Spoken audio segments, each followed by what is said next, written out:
सभापती महोदया, गेल्या अधिवेशनात मंत्री महोदयांनी आणि शासनाने ते सांगितलं, तेच उत्तर तुम्ही या ठिकाणी देतात।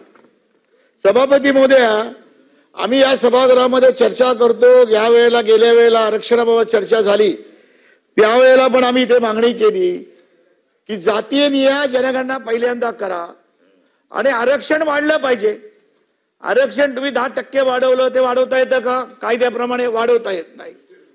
आणि त्यामुळे सभापती महोदया, या ठिकाणी आरक्षणाच्या बाबतीत जी एका कोणी शहाणीने एक केस टाकली, त्याच्यावर आज आपण सगळं थांबलेलो आहोत।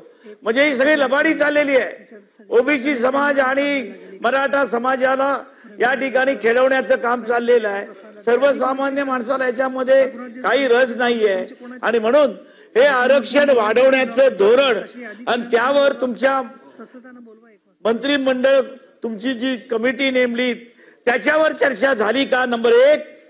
नंबर 2, हे आरक्षण जे आहे याच्या आधी तुम्ही जे वाढवलं होतं, जसं आर्थिक दृष्ट्या दुर्बल आपण वाढवलेलं आहे की ज्याला तुम्ही 10% दिलेलं आहे केंद्र सरकारने, ते कुठल्या कायद्याने दिलंय?